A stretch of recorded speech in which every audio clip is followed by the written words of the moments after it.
You will hear a woman, Paula, phoning her friend Ralph about an application to the local council for money for their drama club. First, you have some time to look at questions 1 to 3.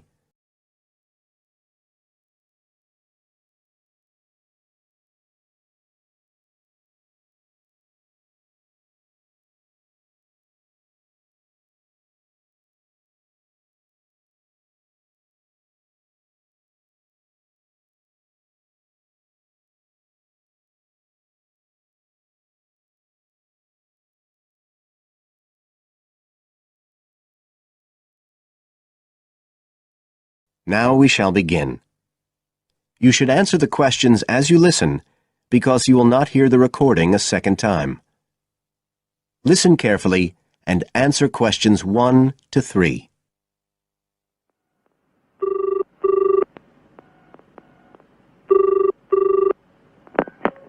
Hello? Ralph, it's Paula. Hi. You know I told you we could apply to the local council for money for our drama club? I've got the application form here, but we need to get it back to them by the end of the week. I could send it on to you. You really ought to fill it in as president of the club, but I don't know if it'll get to you in time. Well, you're the secretary, so I expect it's okay if you fill it in. Yeah, but I'd really like to check it together. Right, that's fine. Like, the first part asks for the main contact person. Can I put you there? Sure. Right, so that's Ralph Pearson. Oh, and then I need your contact address. So that's 203 South Road, isn't it? No, 2:30. Oh, sorry, I always get that wrong. Then it's Drayton. Oh, do you think they need a postcode? Better put it, it's DR6 8AB. Okay. Telephone number.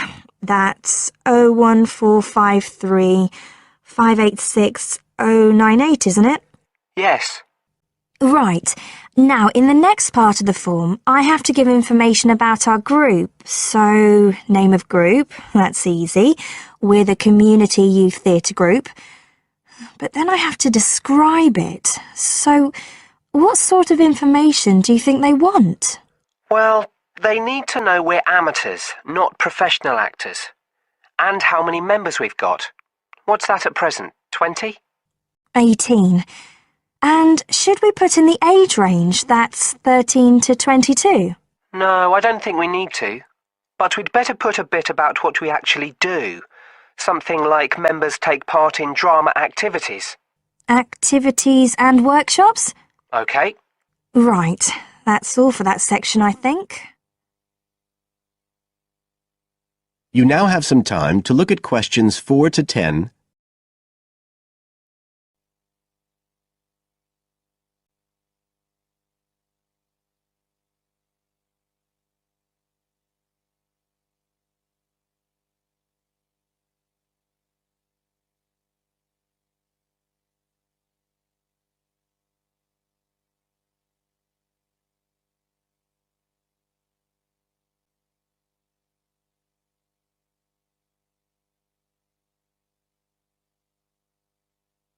Now listen and answer questions 4 to 10. Now, the next bit is about the project itself, what we're applying for funding for. So, first of all, they need to know how much money we want. The maximum's £500. I think we agreed we'd ask for 250, didn't we? OK. There's no point in asking for too much. We'll have less chance of getting it. Then we need to say what the project, the activity is. Right. So we could write something like, to produce a short play for young children. Should we say it's interactive? Yes, good idea. Right, I've got that. Then we have to say what we actually need the money for. Isn't that it? No, we have to give a breakdown of details, I think. Well, there's the scenery. But we're making that. We need to buy the materials, though. Oh, OK. Then there's the costumes. Right. That's going to be at least £50. OK. And what else? Oh, I just found out we have to have insurance. I don't think it'll cost much, but we need to get it organised. Yes, I'd forgotten about that. And we could be breaking the law if we don't have it. Good thing we've already got curtains in the hall. At least we don't have to worry about that. We'll need some money for publicity. Otherwise, no one will know what we're doing. And then a bit of money for unexpected things that come up. Just put sundries at the end of the list. OK, fine. Now, the next thing they want to know is if they give us the grant, how they'll be credited. What do they mean, credited? I think they mean how we'll let the public know that they funded us. They want people to know they've supported us. It looks good for them. Well, we could say we'd announce it at the end of the play. We could make a speech or something. They might prefer to see something in writing. We'll be giving the audience a programme, won't we? So we could put an acknowledgement in that? Yeah, that's a better idea. OK, and the last thing they want to know is if we've approached any other organisations for funding and what the outcome was. Well, only National Youth Services, and they said that at present funds were not available for arts projects. Right, I'll put that. And then I think that's it. I'll get that in the post straight away. I really hope we get the money. I think we've got a pretty good chance. Hope so, anyway. Thanks for doing all this, Paula. That's OK. See you soon. Bye. Bye. That is the end of part 1. You now have half a minute to check your answers.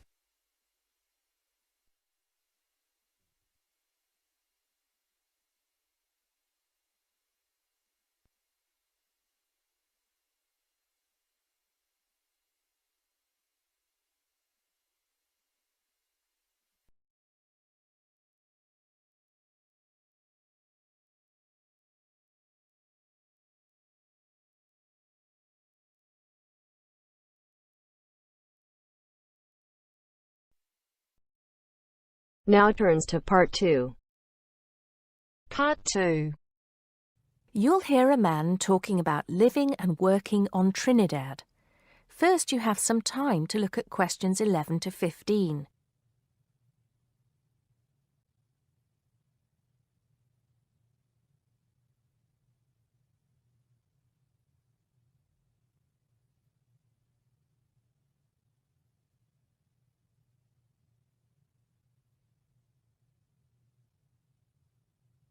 Now listen carefully and answer questions 11 to 15. Hi, I'm Steve Pinfold, and I'm here today to tell you about my gap year, which I took about 20 years ago. Unlike many students these days who go travelling or get some work experience between school and university, I decided to do something completely different after finishing my degree. I applied to work for a charity organisation. What it does is it sends people with particular skills to countries where those skills are needed. Apart from having some experience teaching English to summer school students, I didn't have any particularly useful skills, I thought, but luckily I was still accepted. I had to find the money for the flight, but you get free accommodation. I stayed with a family of 5. And you do get paid, but not much. It's a bit like pocket money, enough to get by. I worked in an orphanage and taught English at a local school. Where was I? Well, originally I was going to be sent to a village in India, but at the last minute the organisation decided to send me to Trinidad. Now, this is a fascinating place. It's an island in the Caribbean. Well, in fact, the country is actually 2 islands. The smaller one is called Tobago, which is connected somehow to the word tobacco. Anyway, there I was, a young white guy living and working on an island which is mostly a mixture of descendants from Africa and India. The Africans were originally brought over as slaves, and the Indians came later as indentured workers. That means they agreed to come for a specific time, but many of them stayed. There are also some Trinidadians of Chinese and British origin, though the native inhabitants were basically wiped out by colonialization. I myself felt completely accepted and had the time of my life. The language everyone speaks is English, so there was no problem for me there, but some concepts don't quite translate. They're pure Trinidadian. There's the term liming, for example, which means sitting around watching the world go by. Also, there's the famous carnival, when the whole island is taken up in playing mass. For a whole month, around February or March, it depends when Easter is, everyone's busy preparing costumes, practicing calypsos, soca and steel pan music, and most importantly, partying. Before you hear the rest of the talk, you have some time to look at questions 16 to 20.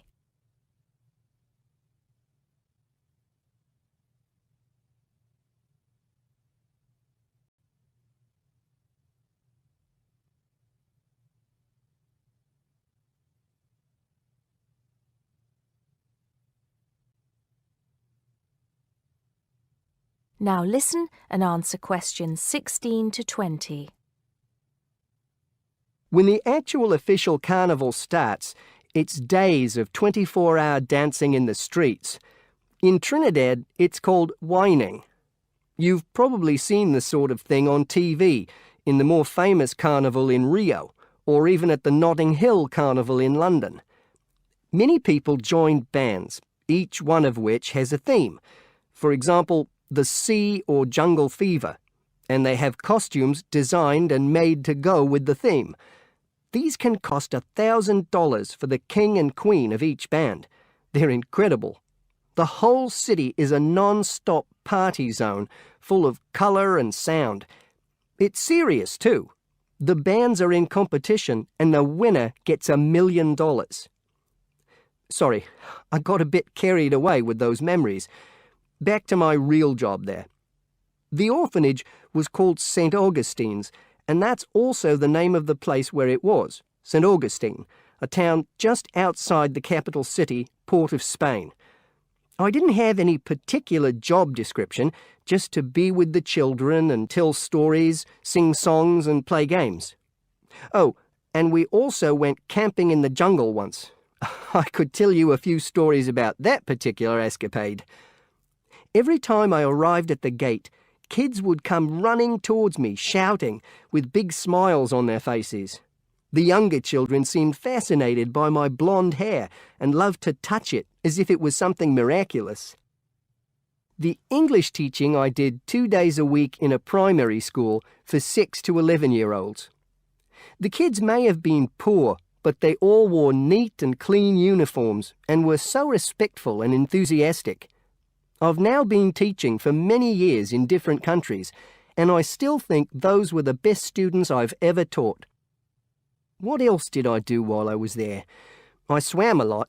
Can you imagine what it's like swimming with dolphins and with pelicans diving into the sea right next to you?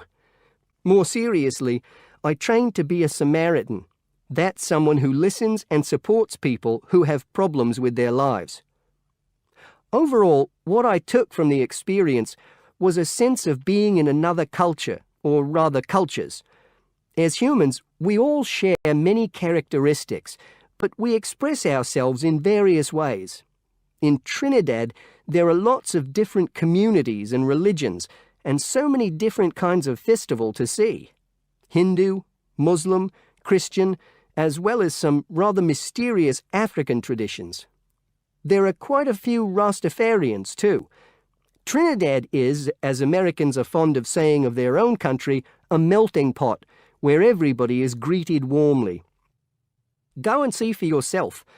I'm not sure how it's changed since I was there, but I'd love to find out. That is the end of part 2. You now have half a minute to check your answers.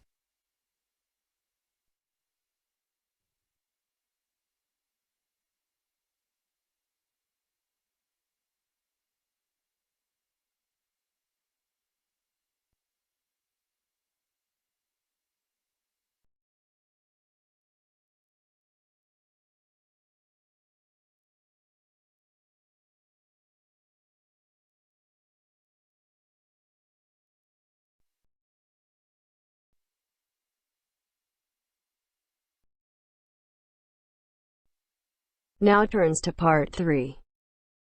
Part 3. You will hear a talk on ocean spills.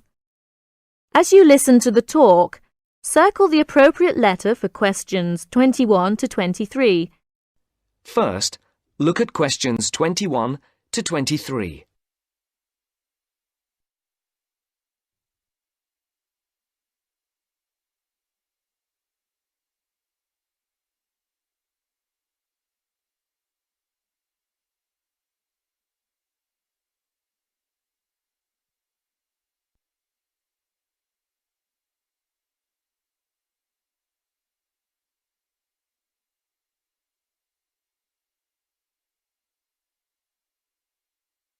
As you listen, answer the questions. Good morning, everyone. Today, I'll talk about unusual ocean spills that have occurred in the world's oceans.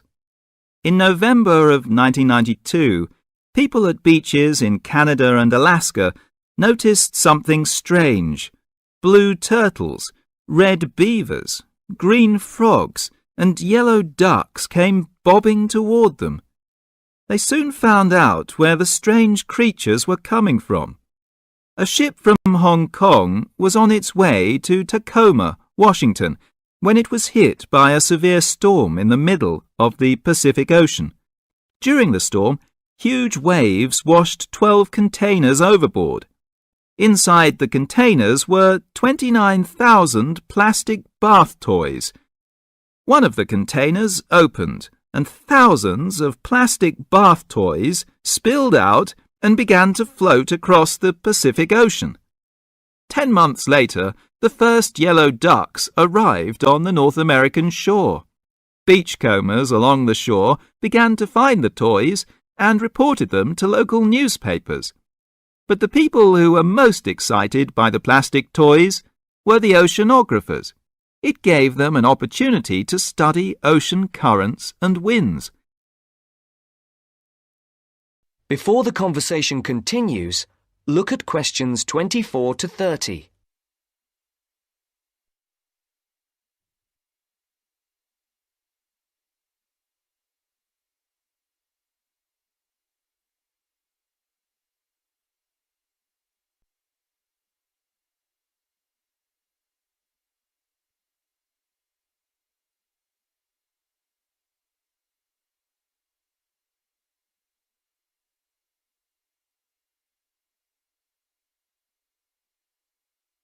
Now listen to the second part of the discussion. Oceanographers drop bottles into the ocean to study these things. But it would be too expensive to drop 29,000 bottles into the ocean at once. Imagine the value of studying the plastic ducks and frogs. This gave some interesting information to the oceanographers. The first toys were picked up in Sitka, Alaska, 10 months after they were washed off the ship. Some headed back into the North Pacific, while others drifted around the Arctic Ocean and headed for the North Atlantic. Many of the toys were swept northeast by the wind and were frozen in the ice of the Bering Sea. They're expected to cross the North Pole and float on down to the British Isles. This reminds me of another unusual ocean spill. In 1990, a ship travelling to the west coast of the United States from Korea was caught in a severe storm. The waves swept 21 containers of Nike shoes into the water.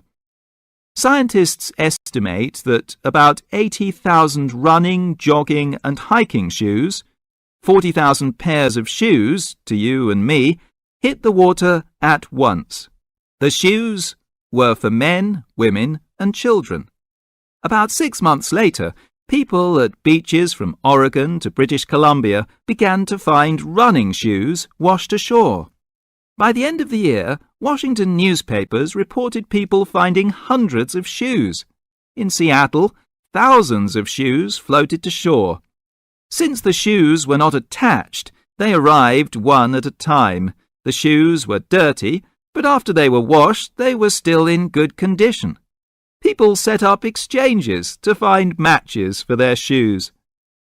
Oceanographers studied the information to learn more about the ocean. Some Nike shoes reached Hawaii, others went to the Philippines and Japan. According to the scientists, some of the shoes are on a trip around the world and should end up back in Washington and Oregon. Can you believe it?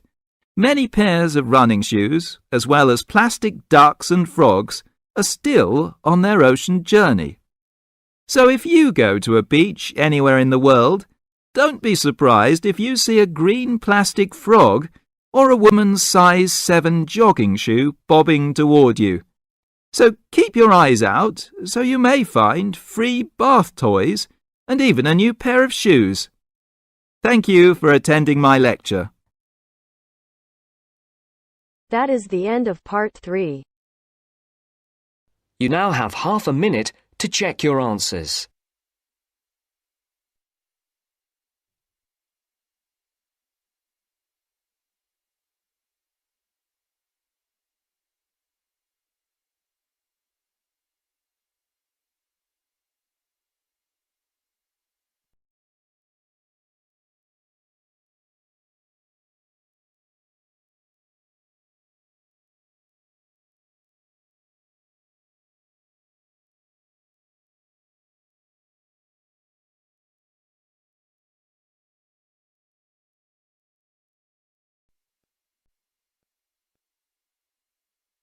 Now turns to part 4. Part 4. You will hear part of a lecture about how adults and babies communicate. You should answer the questions as you listen because you will not hear the recording a second time. First, you have some time to look at questions 31 to 40.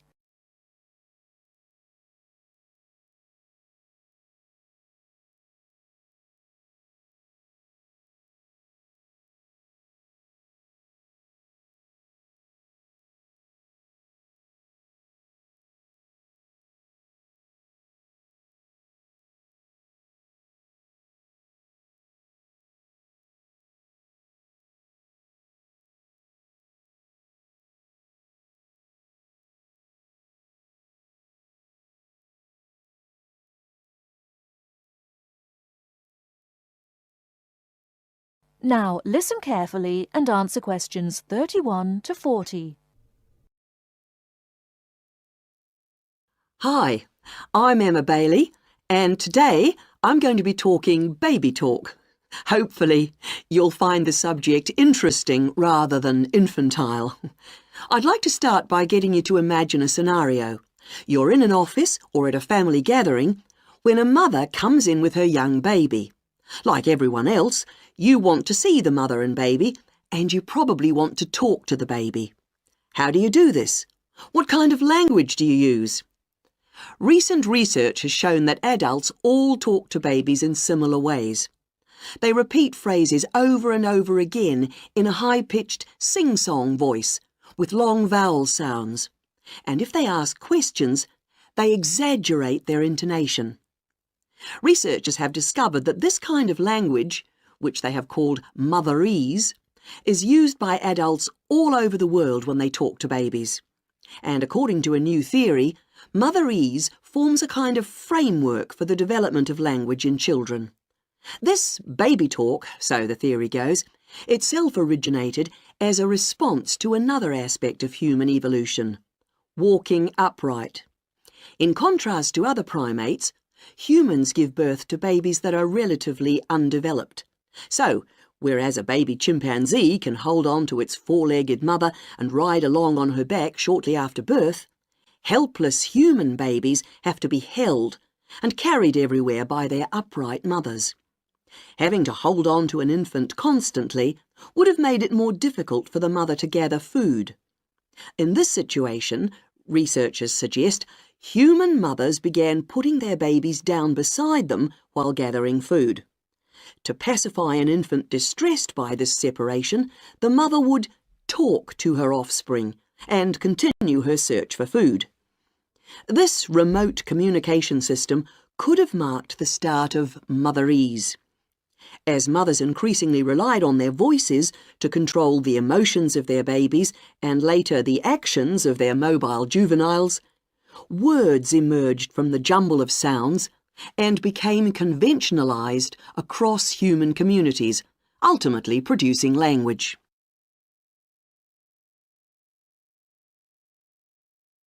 Not all anthropologists, however, accept the assumption that early human mothers put their children down when they were looking for food. They point out that even modern parents do not do this. Instead, they prefer to hold their babies in their arms or carry them around in slings. They suggest that early mothers probably made slings of some kind, both for ease of transportation and to keep their babies warm by holding them close to their bodies. If this was the case, they would not have needed to develop a way of comforting or controlling their babies from a distance. It's not only anthropologists, but also linguists who challenge this explanation for how language developed. They say that although the motherese theory may account for the development of speech, it does not explain the development of grammar. Nor, they say, does it explain how the sounds that mothers made acquired their meaning. Most experts believe that language is a relatively modern invention that appeared in the last 100,000 years or so. But if the latest theory is right, baby talk, and perhaps fully evolved language, was spoken much earlier than that. We know that humans were walking upright 1.5 million years ago. This means that mothers may have been putting their babies down at this time and communicating with them in motherese. We can be sure that this is not the end of the story, as anthropologists and linguists will continue to investigate the origins of this most human of abilities, language. That is the end of part 4. You now have half a minute to check your answers.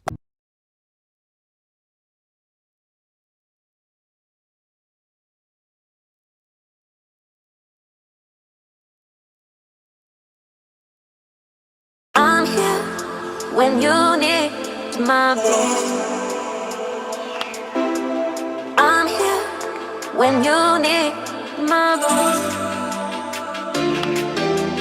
I'm here when you